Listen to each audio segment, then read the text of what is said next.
So I think that we can start.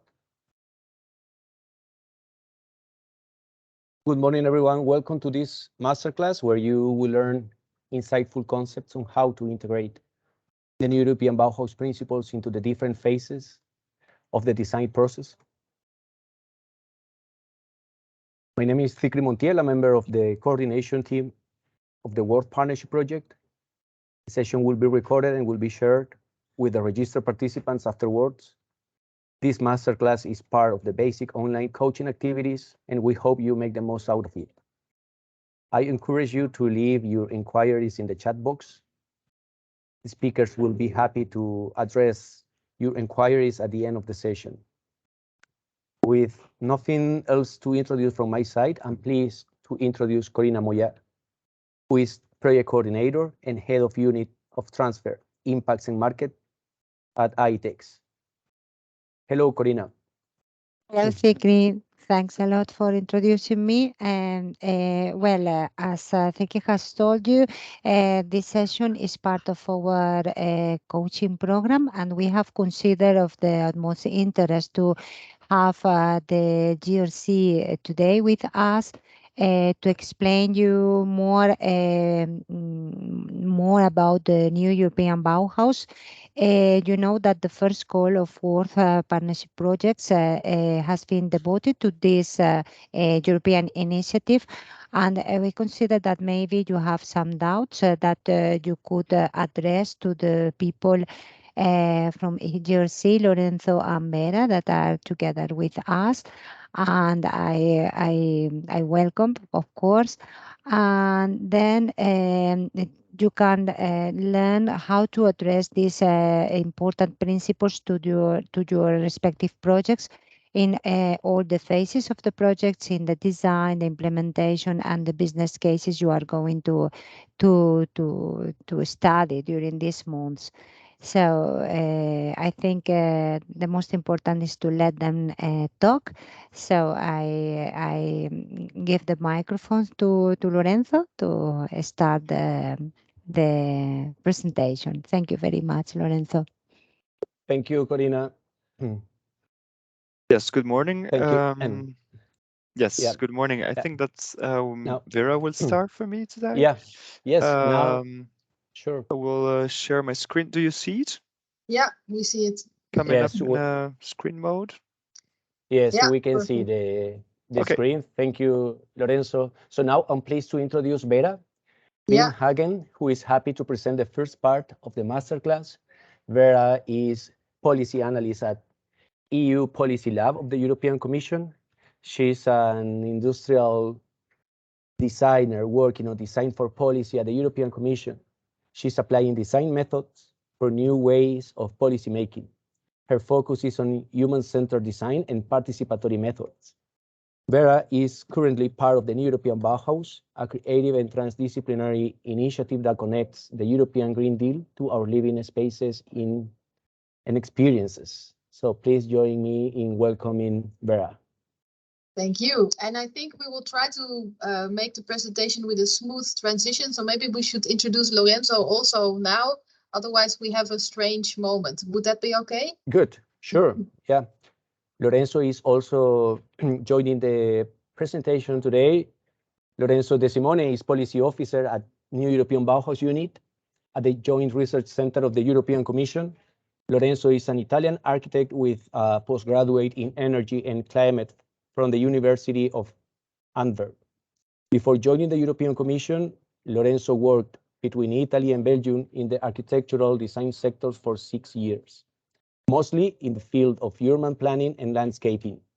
Since March 2021, Lorenzo is part of the European Bauhaus team at Joint Research Center of the European Commission. So again, welcome, Lorenzo and Vera. Thank you very much. And I think it's very nice for us to be here because usually we work with policymakers with a completely different background. But now, at least me as a designer, I talk to people with the same background. So I hope I hope the story is clear. Can you go to the next slide, Lorenzo? First, we'll give you a brief introduction of the New European Bauhaus. I think, as I saw, you probably know a lot of it already, but just to put a little bit where you fit in the framework of the New European Bauhaus, and then we'll also try to explain through a new tool that we've developed, which is called the Compass, and it will come out very soon. What we see as ambitions for the New European Bauhaus that could help your project further. So the European Bauhaus started, you probably know it, 2 years ago in the speech of the President of the European Commission, Ursula von der Leyen. And what was amazing also to us is that she wanted to bring sustainability, inclusion together and make it beautiful, because she realized that the Green Deal, all the different policies that we have to go towards carbon neutral society in 2050 need also an adoption. So you can make legislation, but you also need better products or nice products, new buildings to go along with it. So if we are very unmodest, we say that we are the soul of the Green Deal with the New European Bauhaus. Can you go to the next slide, Lorenzo? And our main question when we started was, how do we actually want to live together? And in that time, it was after the pandemic, but you can broaden that. So the field of the New European Bauhaus is quite broad, and that's what you will also see in the questions, the follow-up questions that we will ask you. It's not only for products, it's also for buildings, it's for food, it's basically everything that you have in your living environment that you can shape. Yeah, we have, so we started with those 3 values. The funny thing is that we all know sustainability measures, we all know that we need a more inclusive way of living, but the beauty part was very new, and that triggered a lot of reactions in our first co-design phase.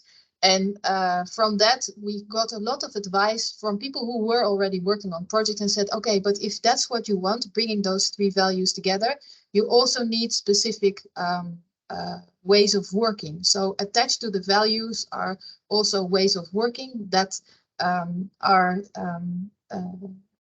part of these bringing together. And we found, we also asked people, what are the different themes that we should work on? And I had a look at all your projects. I think your projects really reflect those different themes. So reconnecting to nature, creating a sense of belonging, prioritizing places and people that needed the most. Of course, after the pandemic, people felt lonely, wanted to reconnect together, but also to their local environment, but also to become carbon neutral. The need for long-term life cycle thinking in the more industrial process that we have. So that's the 4 themes that we always work with. But you can read about everything in our communication that came out last year, and you probably already did. So I won't make that part very long, but then you just see the bigger picture. In that communication, we said that we would have, with this New European Bauhaus movement, so we connected now already a lot of different people, a lot of best practices of projects. And we also want to encourage people to develop more, and that is where you come in, because we want to see transformations of real places on the ground. You know, buildings that are built in a New European Bauhaus way, products that are made in a New European Bauhaus way. We want to look at what kind of new tools can we actually use, for example, for a participatory approach or new ways of working for innovation, and also let people become aware of this new way of thinking through education and culture. So we have the wide variety of funded goals, but we also have a big community where we try to start this movement where everybody can connect together and talk about their initiative and also their problems and the solutions that they see. Okay, it's already quite long, this part. What we did is in the past 2 years, people kept asking us, so it's very nice, those three values of sustainability, beautiful together, but what do they actually mean? So what we did, and Lorenzo and I were part of this core team, we analyzed all the projects that came already in our, so for example, from the prize winners in the last 2 years of the European Bauhaus Prize that we launched every year in June. We analyzed all the incoming material and we clustered them and looked at what made them similar and also the ambitions that they have. And based on that, we developed a product, and this product is called the Compass. So what we try to do, and this is the main part of our presentation today, is we share with you the content of this Compass. It will come out very soon. So very soon you will be able to find it on our website, but we'll already try to give you a little bit of a sneak preview of the types of questions that are in there. And it's not meant to be, you know, a document to assess projects, but it's more like a guiding document that can help you as project developers to test your ambition, and also to help you to be more explicit on the kinds of how you tackle the different values of the European Bauhaus. So we've divided all the three values and also what you will see later on, the three working principles, in 3 different steps. The first step is always the easiest or the basic one. Then the second one is more systemic, and the third one is really about an ecosystem. But you'll see later on what I mean if we start to share. So hopefully this Compass can give you a little bit the language also to talk about the projects, because if I looked at your projects, you are already very much European Bauhaus and are already doing very good things. But maybe the Compass can help you in testing this ambition level, but also giving you the language or the way to explain the impact of your project. And that's what we see in general. It's not so easy to say that you're sustainable and then explain why. Okay, I use a natural material, but what does it actually mean, and how does it affect then nature or not affect nature? Same for beauty. We had many different discussions on what beautiful actually means. So we try to break it down. Let's go. I start with the beauty part, which is the most controversial, and probably also for you all. Everybody knows what good design is, or there are so many people who have written about it in art and culture and design. So this was a big challenge to find out what we could say. And we wanted to have a definition of beauty that could later be, it cannot be measured, but we wanted to give guidance that you could later put in criteria, or at least something that would be objective language to talk about different projects. So what you will see in the 3 levels of ambition of this beautiful part is that it goes from a single-use experience that is short-lasting. So for us, beauty is something that or a beautiful environment, for example, is something that improves the physical and mental well-being. It tackles your emotions. So it's not about the formal requirements or basic requirements, but it appeals to your emotions, to your senses, to give you a unique and positive experience. And it can be a single user experience that is short-lasting, but also a longer experience that connects people together. So if you see ambition level 1, the basic idea is how does the sensory experience, so the tactile experience, for example, the materials, light, air, how is it? And also, does it make a connection to the place? So what is this single experience that makes you feel good, or that gives you an emotion? And then I'm thinking, for example, about something you probably all know. You have these very impersonal shopping centers that are, every shop is the same.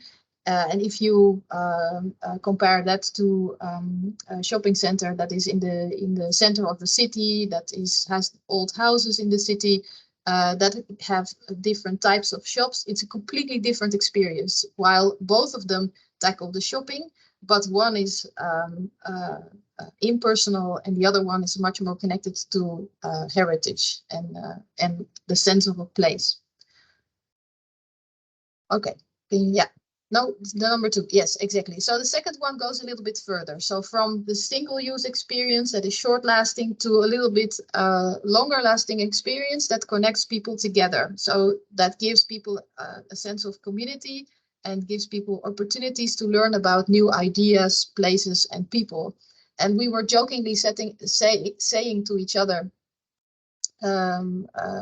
when we were preparing all the questions, it could be a very nice concert, or it could be something where you actually share an experience together. A concert is not the right metaphor completely because it's also a short experience.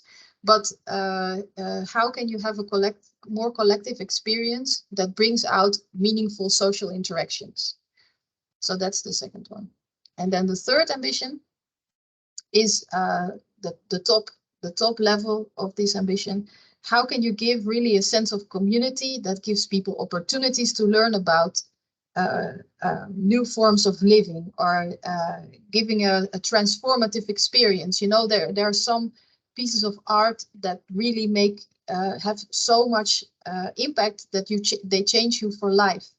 And I'm also thinking here, and I saw also already in your examples, some links to craft. For example, we got many requests in the co-design phase, for example, from indigenous communities that have a different idea of the role of nature and transfer that into a project or a real experience. That's the kind of things that we're talking about here. So how can beauty transform your way of looking at the world? Okay. I think we can indeed share the slides after the presentation, and I think everything that we mention is also in the Compass document that will be available on our website quite soon. So don't worry, it's a lot of text. I try to make it more simple, but we will have time also to answer your questions later on. So sustainability. Sustainability is I mean, we all know it. We know the Sustainable Development Goals. It's a very complicated term because it is so broad. So what we try to do is break it down a little bit in our language. So we focused on environmental sustainability because a lot of the inclusive part of sustainability is already mentioned in our together value. So here you'll recognize probably quite a lot from eco-design, so eco-design solutions, but we want to go beyond that. So the first level of ambition for Bauhaus projects is to do more with less. The second ambition goes further, so it looks at an industrial system, for example, circular ways of production. But the third one is very ambitious because it's about regenerative design. So how can you actually give value, resources back to nature? So not only become net zero, but how could you actually contribute to a positive climate? Okay, can you go to the next slide? Yes. Oh no, that was ambition. Can you go back one? Yeah. So this is the first level of ambition. We called it to repurpose, but and I think you will all recognize these because I recognize it in your projects already. Can you prolong the use of a product? Can you use a more natural material? Can you lower the impact on the environment? But also, can you turn certain elements of your product into a service? Something that we are now all very used to. So this is what I said before, how can you do more with less? So repurposing a building or somebody once made a joke to me, the most sustainable product is actually a Rolls Royce because it lasts very long. I mean, you would say, how fashionable is it still? But, you know, that's the basic idea. Okay, that's the traditional eco-design category. Then the next slide, please, Lorenzo. Yeah. So the second ambition is more about circular design, so circular processes. If you look at on our website, we have a nice example from a prize winner of this year from Portugal called Replay. And they work together with the Zero Waste Labs and the Precious Plastics project from Dave Huggins, maybe you know him. That promotes community-driven circular networks to collect and recycle toys. So they look at the whole system of the around the design process, and they collect leftover materials, but they also ask the community to make new designs. So that's very systemic, and that's what we mean here in this second level of ambition. So you can test your project and see, okay, do we work with these circular economy principles? Are we trying to close the loop of the material cycle? How are the stakeholders working together in my project? Are they indeed reducing to net zero? So that's the kind of questions you have to think of if you want to fulfill this level of ambition. And then the third one, this is what I said before, this is to regenerate. So not only to become carbon neutral, but also to give carbon back. And for example, if you choose natural materials, they, if you have, for example, a wooden building that stores carbon and later on you can use that carbon again, it gives energy back to nature. What is tricky in this regenerative design, why this is important, if we would all start to use one material, so for example, if we would all start to use wooden buildings, we would have no wood left anymore. So the whole idea is that we make not only a loop, but look at the whole ecosystem of nature and see where our interventions have impact, and also how we can give back more to nature than what we use. So that's the highest level of ambition of sustainability. And now I pass on the floor to Lorenzo, because he has worked also on the next value.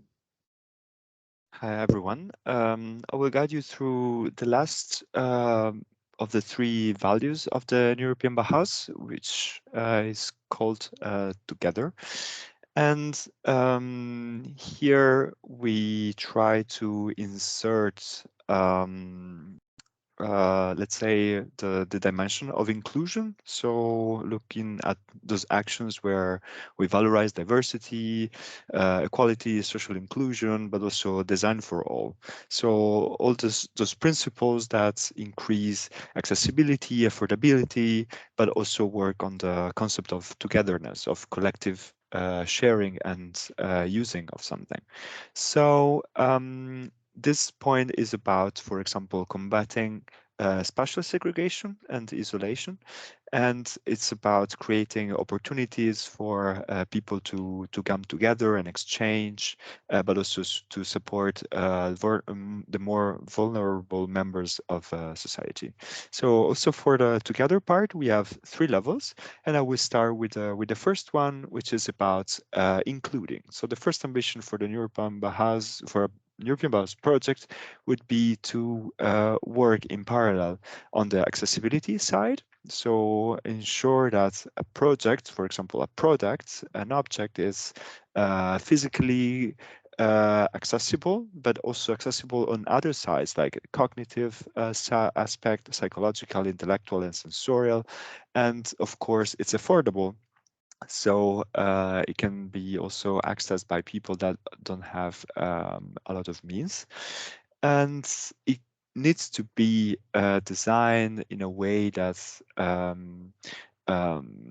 goes beyond any barrier such as socioeconomic barrier, but also gender, racial, ethnic origins, etc. And in parallel with accessibility and affordability for all, we wanted to stress the fact that an inclusive project for us doesn't take for granted equality. So for us, it's important to prioritize disadvantaged individuals that are less represented, for example. So just to make you an example, if we are all in a room and we say, okay, we give equal space for you all to speak 10 minutes, but if there's somebody that doesn't have voice, he or she will have 10 minutes, but no means to speak up. So it's about prioritizing these individuals, these groups and communities. And if I can propose you questions, guiding questions to explain you better, it's of course about asking if your project is easily and equally accessible, and how, in which sense. And does the project avoid creating barriers that could exclude some people? And is the project affordable, or is a Birkin bag of 25,000 euro? So this kind of questions are included in the first ambition of the Together pillar. For what regards the second level, we go to the consolidation of these rights that we mentioned in the first level. So it's about really giving structure and securing all the mechanisms that allow a project to be inclusive. So we're talking about a solid funding instrument, a business model, a structured planning, or maybe we're referring to policies and standards and regulations. So all these instruments that allow a project to be inclusive in the long term, in the long run, are somehow related in this second level. So it's not only about saying, yeah, our project is inclusive. But it's about explaining out loud and be outspoken about the ways that you put in place to make it actually accessible, actually affordable, and etc.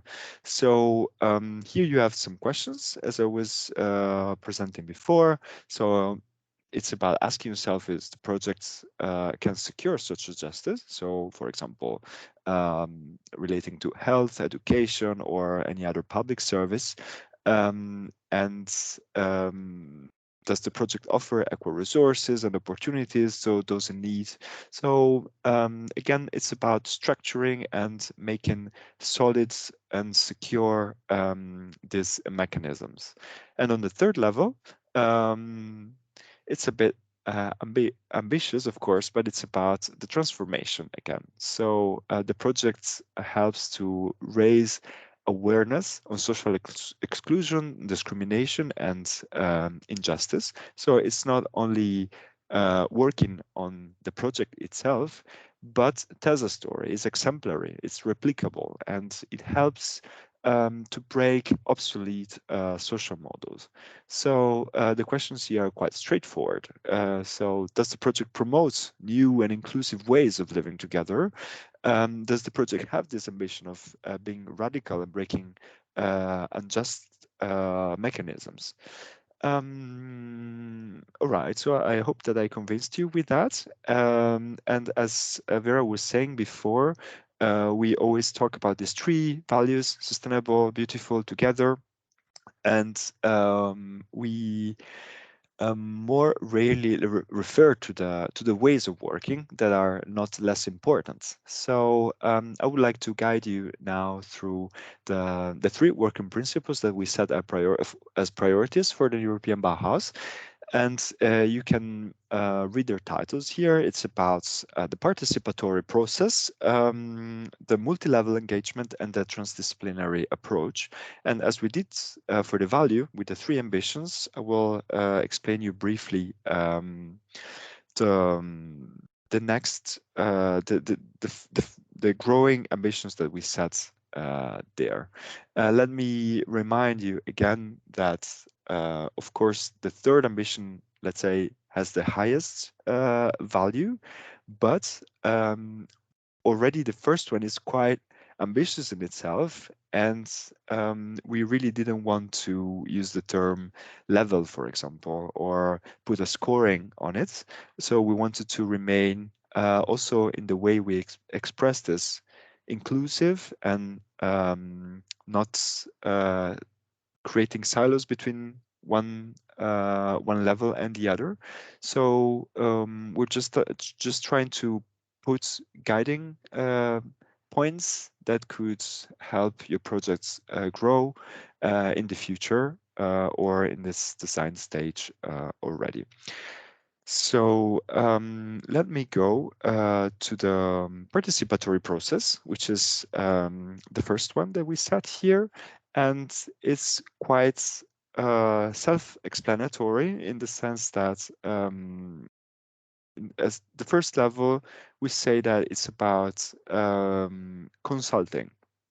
So it's about opening or at least taking advantage of existing channels for information sharing about the projects in order to feed into decision making.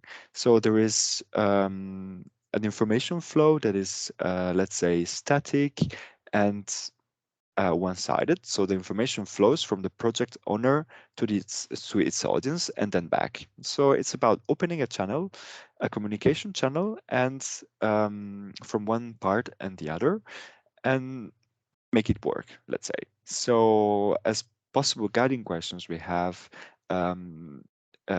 if the project keeps the stakeholders informed. So sometimes we hear a lot of projects, yeah, we are participatory, but do you really open an efficient and a good communication channel with your stakeholders, and how you do that? And is there any awareness of who might be excluded from the project? And if so, who could that be, etc. And also, it's very important to understand to which extent the project allows stakeholders to contribute. So asking this kind of questions for the project is already a very good starting point to enter this thinking. And let me just make a short note on that, because in the first projects that we saw, that we received in the calls related to the European Bauhaus, there was a little bit of confusion between the principle of inclusion and the principle of participation. So what we call inclusion is mostly about accessibility and affordability and social justice and structure and secure this kind of rights that we set there, while the participation is really more about the way to work, the way to work together.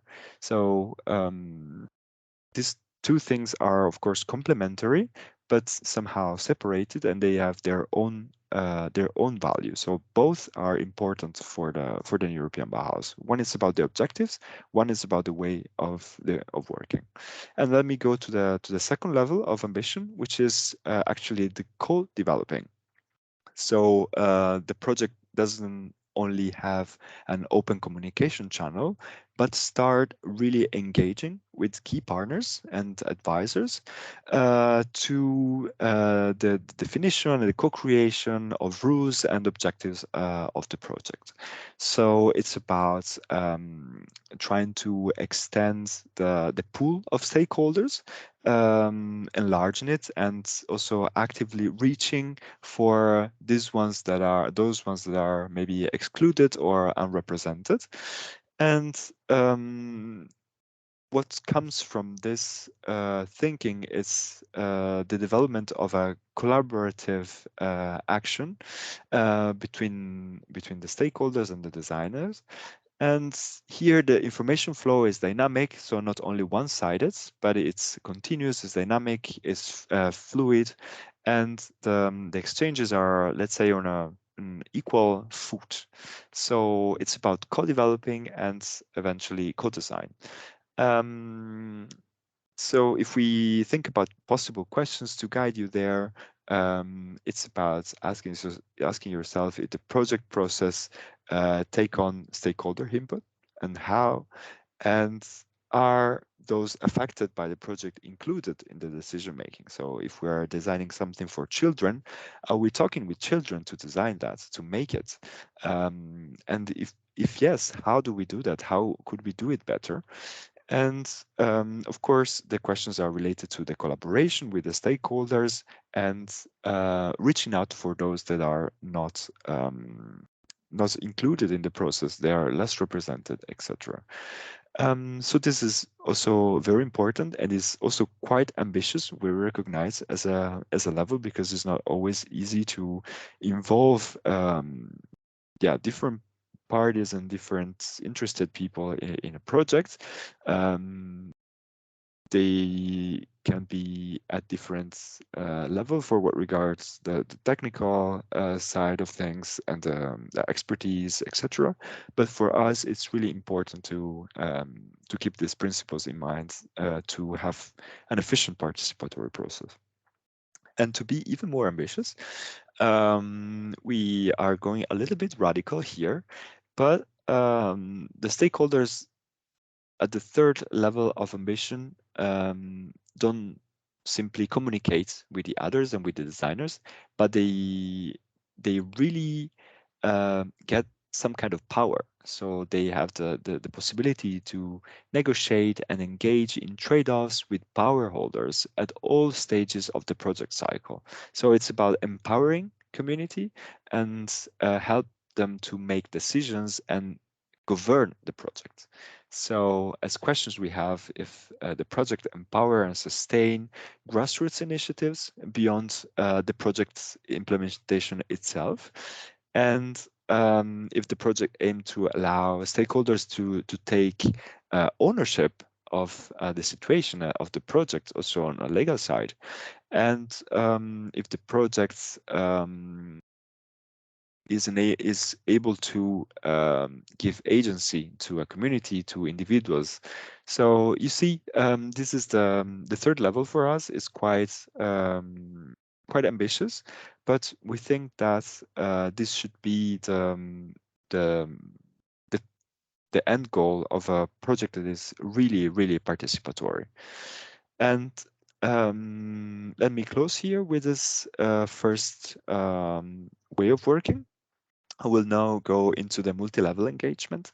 And in the first ambition of this principle, we have an horizontal connection. So it's about putting together informal networks, like groups of individuals, for example, or neighborhoods, and formal institutions, for example, like sectoral departments, public administrations, political group, to work together on a local level to influence the living environments with a place-based approach. So, for example, we could say that to really work on the local level, you might want to connect with a public administration for funding or support or visibility. So the multi-level engagement is about this, to connect horizontally with the people that are working with you at the local level. And as questions, of course, you can have if the project interacts with local networks and collectives. So it's important, let's say, not to be alone in what you do and connect with people that are doing the same thing. And they have the same objectives regarding the local living environment. So does the project influence the local living environment, and can the project cultivate a place-based approach? So this is what we wish for the first level of the multi-level engagement. And on the second level, it's not anymore about only working horizontally, but also vertically. So to start putting together the local approach and the local environment with a wider environment. So if we're working on neighborhood level, we scale it up to the city, for example, or the city with a region, the region with the national level. So it's about pushing the single scale initiatives beyond their own dimension and go a little bit further with their objectives. So it's not anymore only about connecting with networks at your own level, the local, but going a little bit further than that and connect with other public administrations, other cities, other people from other cities and regions, etc. So we see here with a multi-level engagement um, this direction of scaling up things and going further than the local parenthesis only. And in the third ambition, we would like to reach the global level. And as per global, we don't necessarily mean that we need to connect with yeah, I don't know, the global south if we're in the north, or very, very far countries with our projects. But the global intention is a little bit of a state of mind. Is again about the systemic thinking, the ecosystemic thinking. So it's not only about our little cities anymore, or our school, or our university research, but it's about connecting necessities that go beyond that, and wishing for a wider transformational impacts beyond the initial scale of application. So this is very important, and it's quite at the core of the European Bauhaus initiative. Is this continuous putting together the local challenges with the global priorities, and vice versa. So this is very important, and if you have questions on that, I will be happy to take them on later. I hope it's clear for now. So as you can start seeing, the third level is often about this systemic point of view, and I hope that's you can see through it. And let me just go towards the last principle of the ways of working for the European Bauhaus, which would be the transdisciplinary approach. So the first ambition for this, we wish for a project to work on different disciplines, but inside the same field of knowledge. So for example, we're talking about architecture, and we have an architect, an engineer, a technical person working on the project, a landscape architect. So it's about putting together different disciplines, but inside the same area of knowledge, let's say. But still, we work in a multidisciplinary way, and we exchange with these people and engage on similar topics. And the questions are quite straightforward again. So does the project work with different disciplines? How does it connect with them? And is there a common problem definition shared between different stakeholders? And also the question, how many educational backgrounds are involved? Could there be more, for example? So as you can see, the questions are always pushing a little bit. So not only asking yourself a question, but taking a step forward. And this would be for the first ambition. And the second, it's about connecting different fields of knowledge. Of course, I'm sure you could see that coming. So not only inside the same field, the same area, but putting together disciplines that, at least from outside, they don't have anything to do one to the other. So for example, we put together design with music, for example, or art, with business, and I don't know, you tell me, disciplines that are normally quite far away one from the other. So this transdisciplinary approach, and the second ambition is about this, to put together people that normally don't collaborate, to create something new and interesting and innovative, and of course work towards a shared goal. And the third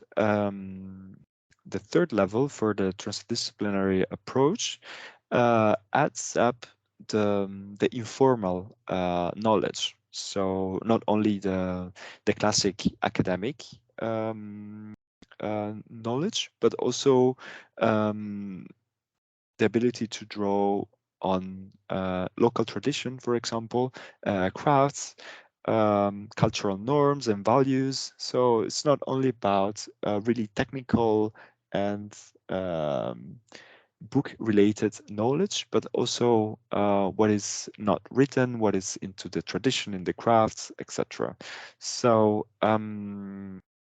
are non-formal knowledge partners involved in the knowledge creation? I'm thinking about the creation of tiles, for example, design tiles. One thing is just investing, you know, in a new combination of material for producing the tile, and maybe involving traditional decorators or traditional makers in the same thing. And again, it's about integrating this both formal and non-formal knowledge. All right. Okay. So I think that at this point you will be super confused, but I hope that we can make things more clear. This was just to tell you that the compass that you will see, we will link it in our website very soon, has a chapter on examples to make this this 2000 definitions that we gave to you today a little bit more clear, so you can have you can go through a small project presentation and see where these projects have been placed: ambition 1, ambition 2, ambition 3, in the different values and principles. And maybe it will become a little bit more clear and immediate to your eyes. So this is it. There are a lot of information available on our European Bauhaus, many things that we couldn't say today. A lot also about our community, for example. And also on the visual side, we have an Instagram account which goes very, very good. So you can check it, but also Pinterest. And you can also subscribe for our newsletter. So I think we are there with this. So I pass the floor back to Zikri or Vera if she has any addition. Okay, Zikri then. Thanks.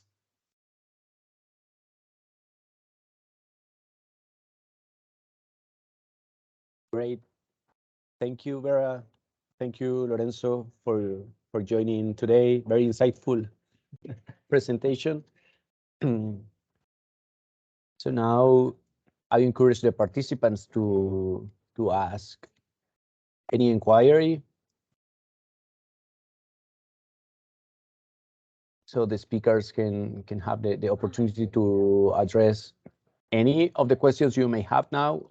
Also, if one of the mentors want to talk about any particular study case, or if any of the selected partners want to talk around a particular example on how to address the principle of the new European Bauhaus, so this is the right moment to do it.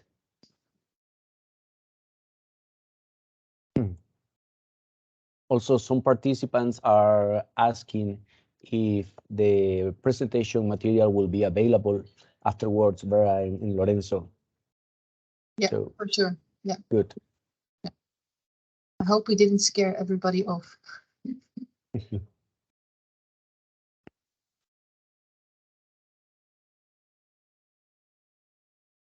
So any questions from the participants?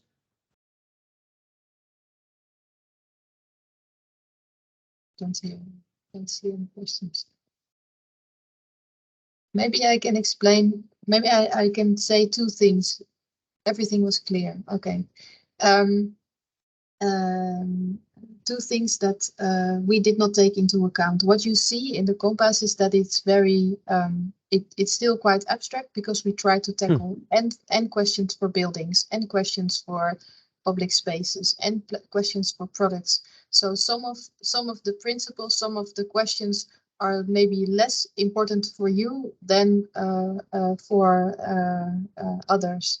For example, if you want to scale up your project through a business approach, you might not be interested so much into working with a national level government institutions. So not everything is always applicable for your project. And that maybe helps to frame a little bit what we did here. And the other thing that for now we did not take into account, we had a long discussion on the context. So the context that you are in also defines how far you can go with your ambitions. I mean, if you don't have the money to go to, I don't know how many stakeholders, of course you don't. Or if you, we had an example of one of our prize winners, which was the Acropolis in Greece, in Athens, that they try to make more accessible. And it's already very hard to reach level or ambition 1 in the together value because it's very difficult to change a monument into a new status. So like Lorenzo was saying, it's not that these ambitions say something about how good your project is, but it's more a way to test where you want to go. And now I stop.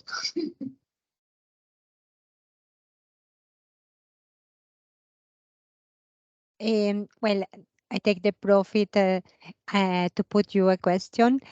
Lorenzo and Vera, I'm curious to know how because you know that in Worth, one of our sectors is the fashion industry. And sometimes this fashion industry and also the complements like bags and so on are devoted to the luxury industry. And how can a luxury company, let's say, or a company that is addressed to this sector, to this market niche, the luxury, address the principles of the new European Bauhaus overall regarding the affordability? Because sometimes the prices of these items are so high that not everybody could afford this. Then that means that these products are excluded from the new European Bauhaus principles, or how do you see this? And you want to go? Yeah, I can try to answer. Well, indeed, as you saw, we set affordability as one of the first and most important points. But again, I would like to invite you to understand that you don't probably like not all the points in the compass are super applicable to you, but it's also an exercise to to question some of the things that you're doing, that you're producing. So, for example, for fashion, I am aware of some luxury companies that, for example, launch collaboration with low-cost companies for certain lines, or try to produce in a more NAP direction.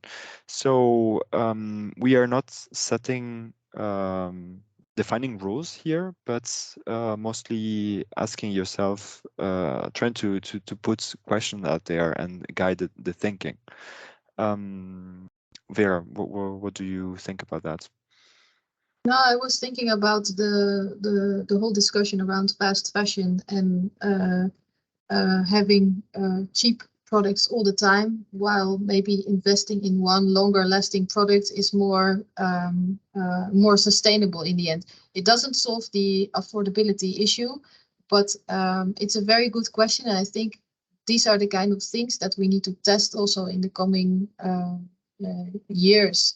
Like where are the sweet spots, and also where are the conflicts between the different values and the different dimensions.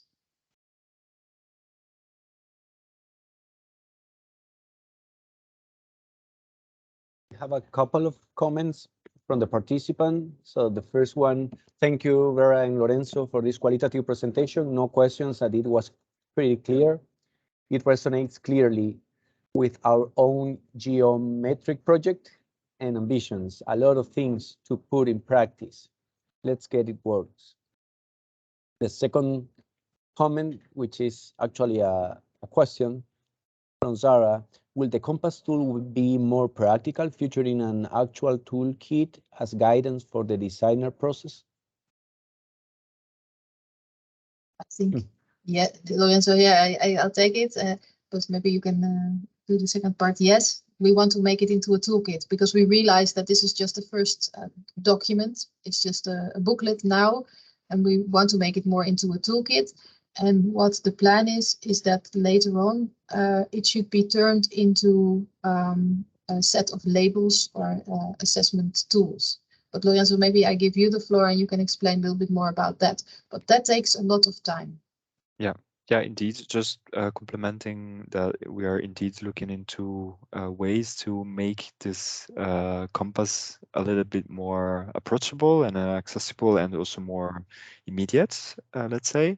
So this is, of course, a very lengthy paper and it's complex to approach.